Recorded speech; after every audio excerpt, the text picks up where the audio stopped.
Ladies and gentlemen, good afternoon.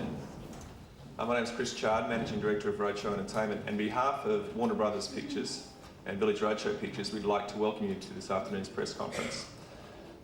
During the press conference, please no photography. We'll have the opportunity for flash photography after the press conference.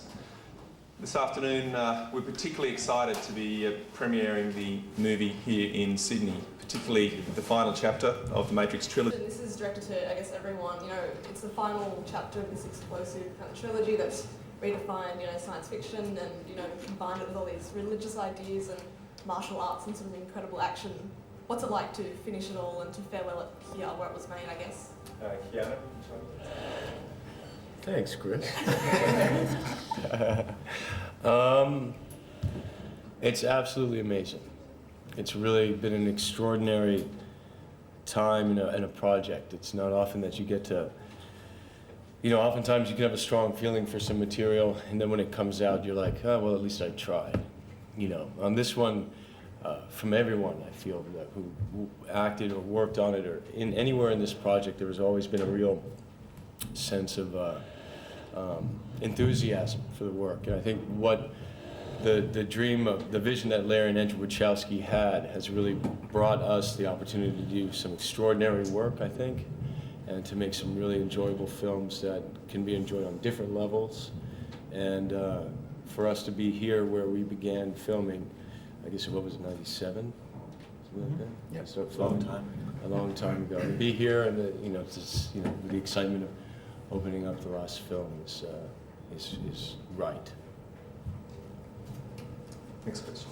Mike Glitter from Flipside New Zealand. I don't want to say. I can hang on to it, it's cool. This is directed at Joel. Joel, Sydney tribes the fact that the movie was made here. Could it have been done anywhere else, do you think, after completing it? No. When we were drawn here because of a financial consideration, that it was a chance to make the picture when we could afford to make it. And I don't think we could have done it without the city and the people and the feeling that we were afforded here. It was an incredible experience. Where we shot it was incredible. Our crew, the army of people that worked in the movie who stayed with us through all three pictures were incredible. The whole feeling, the attitude.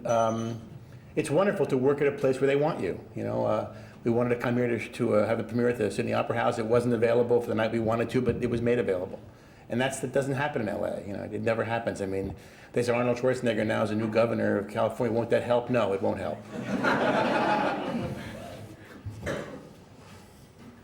Next question. Richard Long, Associated Press. The American icon Pat O'Brien loves this movie. Will there be a fourth one? Joel. No, this is it. Really? No more. There are other areas that the boys are playing with to kind of continue the story. They're talking about an online game, a multiplayer game that could be introduced on the internet as early as this summer. And there's discussion about other video games, but the story of The Matrix, what we saw, the movie, was a three-part movie, and that is completed in this chapter. And it's completed in a really incredible way. It resolves the material, resolves the story, it answers the questions, it ends what they set out to begin, and it ends what they set out to do. How about Agent Smith? Will we see him getting his own show? No, I think he's gone. He's gone forever. Next question. The four of you coming together after being apart for a while since the movie's finished, what's the feeling like? Is it a bit like a graduation or a wake, perhaps? Jane? Oh, I always love seeing everybody. It's always nice to see, you know, I mean, we worked with each other for such a long time. Of course, it's nice to see everybody. It's really wonderful. In the front row. Jada, did you feel welcomed as a latecomer to the cast? Absolutely. You know, Carrie Ann, Lawrence, Keanu, everybody, Hugo. You know, once I walked in the dojo, you know, Lawrence kind of showed me my stretches and kind of explained to me what the routine needed to be. And I remember his introduction. yeah. Gina, welcome to the House of Pain. Exactly. And, you know, from there we had a very supportive group. It was really wonderful. Next question. Oops. And you kick ass in those. No, I mean, but there you got the shine. I mean, This is directed to all three, Hugo, Jada and Keanu. As actors, your craft is ever evolving. What's something that The Matrix has taught you? That's been a big project, so there must be lots, I'd imagine. Hugo, Well, for me, I hadn't been involved in anything of this scale before, and so it taught me a lot of things. Patience, and also, I think every different project has different requirements of it, and for me, this particular project required me to enjoy myself with the material, and it wasn't hard because I found the character as drawn was very amusing to me. I enjoyed him enormously, and so it wasn't hard to enjoy it. But that was really the requirement for this role. Yes. So, what has it taught me? I honestly don't know. It's a fresh experience. Everything in life's a new experience, and I guess if each experience teaches you to embrace the next one, then then you're doing the right thing, I think. Yes, in the back. A question to all of you. With regard to Revolutions and the stunts, what was perhaps the most challenging of all in this film? Keanu, you know, the characters of Neo and Smith have like their ultimate showdown in Revolutions, and I guess there was two things to that. We had the element of rain, so we fought each other in rain for about 6 weeks, and we love that. yeah. And the story of that's funny to me is that we do all this training, right? 4 months of training, and then we're doing the choreography for the fight, and everyone's ready, and it's like take one, action, go. And it starts, this rain, it's like a ton a minute or something, starts falling, and Hugo and I are wearing glasses, and we've got our things on. I can't see it, and he can't see me. You know, like the rain is just coming down, and I remember we started to go through our punches, and we just both were like, whoa, whoa, whoa, whoa, whoa, and I was like, you know, with the ram, like, Hugo, I can't see you. And then a bit later on in the scene, we're still raining, we have to talk to each other. Not only can I not hear Keanu, I can't even hear myself. Right. So that was impossible. We couldn't see or hear. That was difficult. But we had fought each other so much, you know, like by the end of it, it's like, I don't even need to see you. You know what I mean? And then the other element was that the fight takes place, goes into the sky. And we went into these things that we called the pitchforks, and you could rotate this way or rotate, you could just basically spin and do flips, and we were in these pitchforks at like 20 feet above the ground, and other people had to move them back and forward, so you couldn't really, you lost control really of where you could go. Good like being on this boat, except yeah, right? And we're spinning, and it's like, we're like going, and I'm just like, man, I hope I don't take your head off with my foot, and like, we'd be spinning into each other and literally get into these positions like, that were just unbelievable. And then at the same time, you're in these rigs, so, you know, once in a while, you'd see Hugo and I upside down, hanging out between the shots to get the blood. The only way to relax was to turn upside down and just hang like upside bats. Like bats. How you doing, Hugo? I'm good. I'm all right. I'm all right. So, good, clean fun. Next question, please. You have any Dramamine, Joel? Look, we're here in Sydney. The Opera House behind us. Go for it, babe. Jada, what was it like acting in Australia when you guys are used to making movies over in the States? Jada? It was no difference, really. It was, I tell you what, let me change that. The difference in filming in Australia versus Los Angeles, I really could concentrate.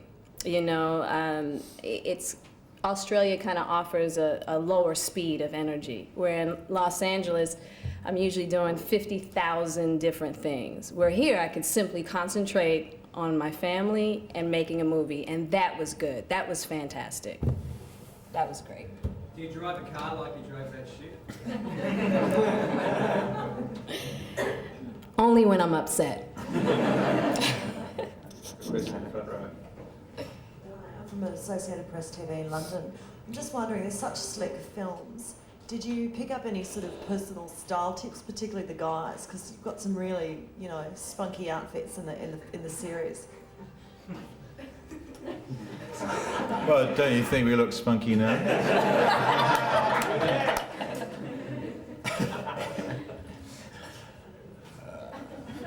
On the same subject, could you talk about the work of Kim Barrett and how it was to work with her, and maybe even how closely you worked with her?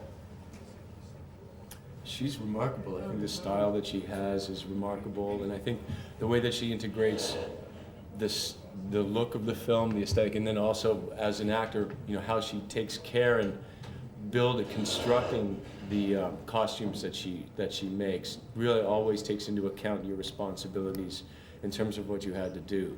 Fighting suits, made sure that there were certain kinds of stitching or fabrics that would allow you to do whatever your responsibilities were in each particular scene. Neo had, I think, over 22 different cassocks, you know, and I think, I'm sorry. No, I'm busy. No, keep going. And the care, and then also the kind of the flair, the unique style that she has, the construction, the materials, and the look that she does, and the way that she communicates her work.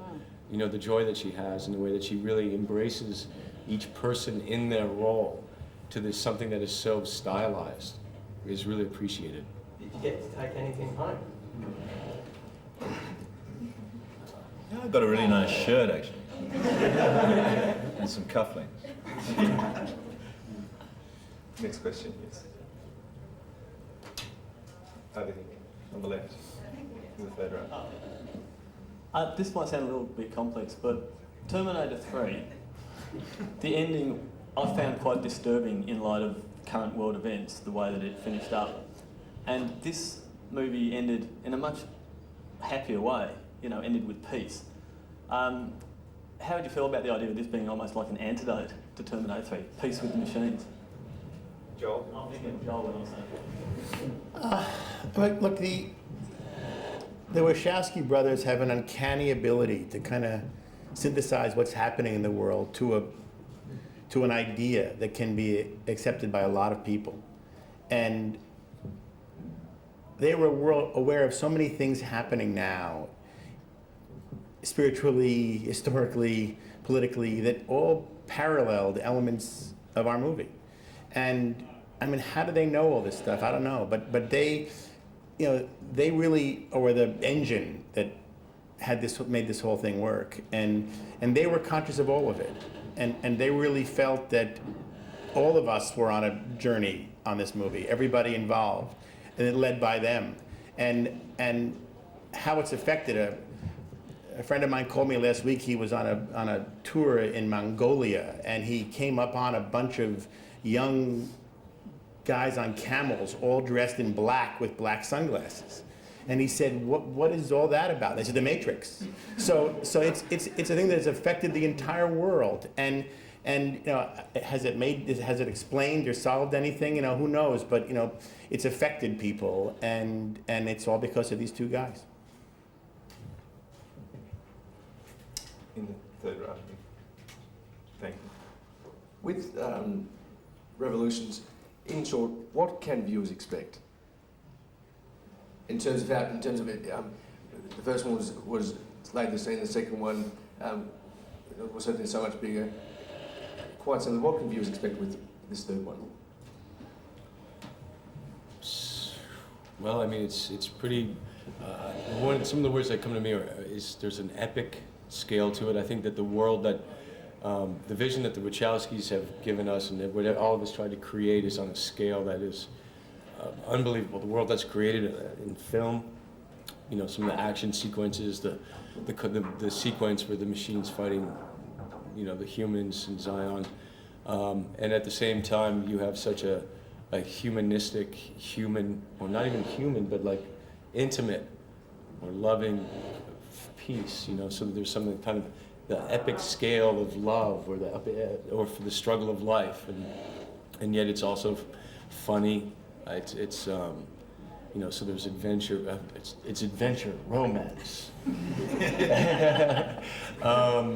You know, and it goes in the tradition of how I think the Wachowskis write in the cinema that they make, is that they kind of push the boundary of what a genre picture or science fiction or an action or drama film can do. I think they synthesize so many elements of just ideas, plot, character, and the emotion of what they do is just, you know, I think there's nothing. I'm a fan of the films, obviously, but you know, it's just a kind of cinema that you don't see. I find it remarkable, you know. Next to you then. Thank you. You've all done so much work on these films, and it's taken so long. I just want to ask each of you, what is the most personally satisfying thing? And more specifically, I grew up on Star Wars. That changed my imagination. How cool would it be to be 12 and growing up on The Matrix and Hugo, Lord of the Rings? Is that the most satisfying thing, influencing people's imaginations and kids? Hugo? I guess so. I mean, for me, I always go back to the material, and the satisfying thing for me, I can't speak for other people. If they're satisfied by it, that's wonderful. And if kids' imaginations are stimulated by it, and if they all want to go and see it, that's fantastic. But I don't feel that because it's outside of me. I mean, I think that's wonderful. And that is obviously a major part of these films, and also Lord of the Rings. But for me, I always go back to, well, what is the material that I'm working on, and who are the people I'm working with? And that experience for me has been a very strong one, very powerful, and I'll miss everyone when you know, when we say goodbye tomorrow or tonight or whatever.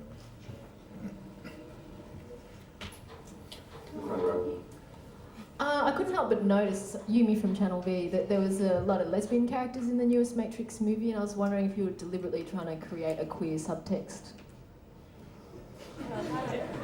I think there's so many subtexts going on that, you know, that is certainly something that's going on.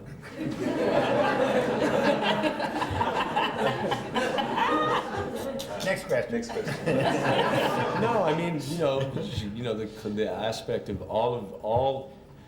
one of the things about the film is it's confronting systems and systems of control, and iconic. Those are my guess, you know, like the iconoclastic hero, and what a female hero could be, and what a male hero could be, or what an action film is, or all of these things, I think, are confronted and discussed and played with, you know, and I think that you can, you know, love the subtext, you know, but and at the same time, you know, all of this coming forward to, you know, the film is called Revolutions.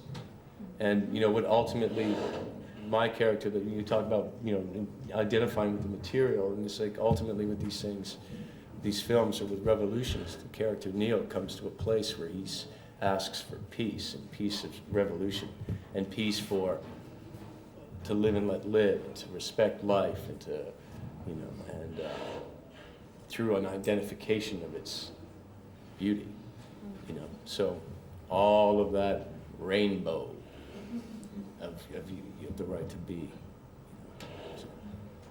In the second row. Ben from Director's Chair. When we first meet Thomas Anderson, he's a computer programmer working in a cube farm in an office, and then he goes on to become this legendary hero. Do you think that by doing that, you've created a hero that a lot of people can relate to and is really far removed from the muscle-bound angry cop from the 80s? Yeah.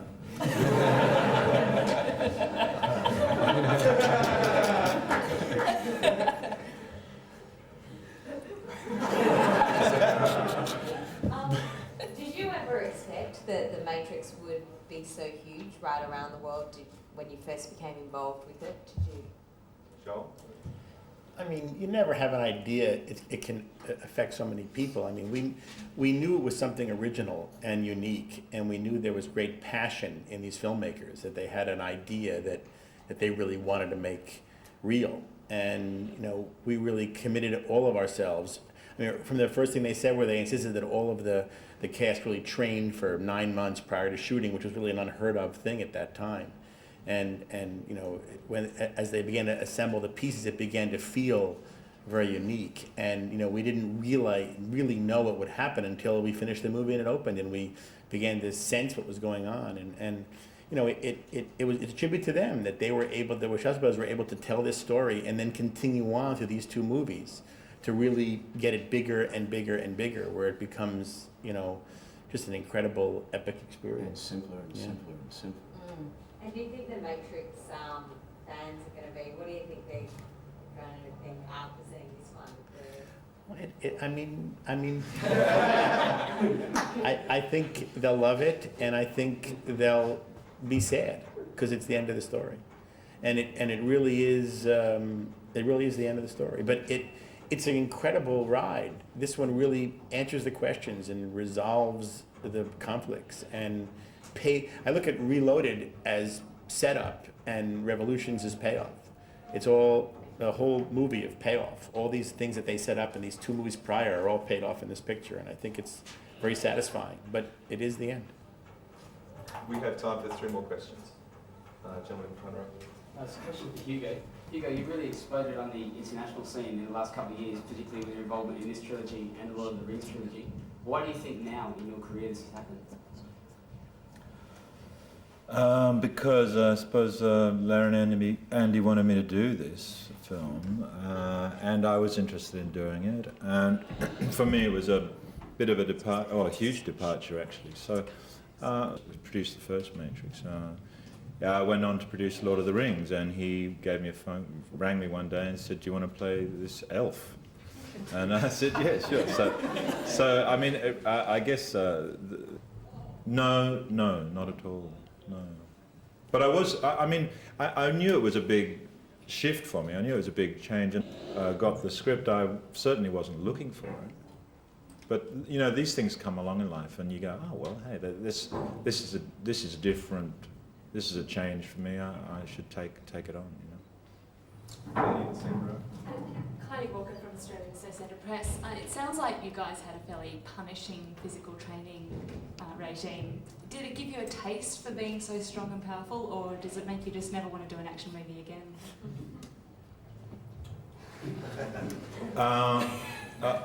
The two things about in every way, and that was great. The other side of it is rocking up every day to train, and at the end of the day feeling totally exhausted. And I mean, the way I was exhausted was nothing like the way Keanu was exhausted. It was just like the amount of work that Keanu.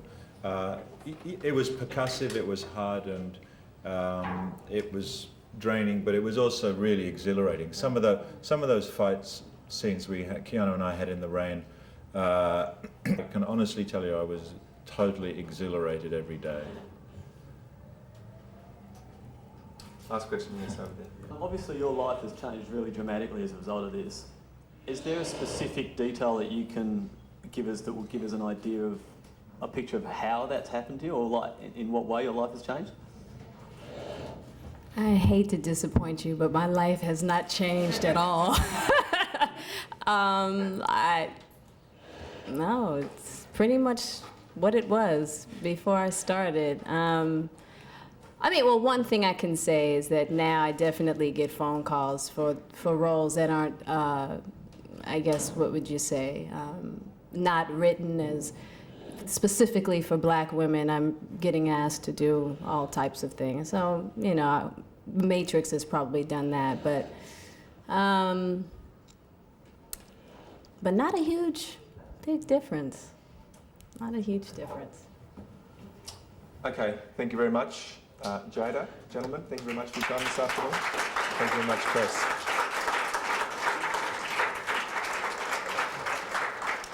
I'm now going to ask you to clear the room, and we'll do some photographs in here. Great.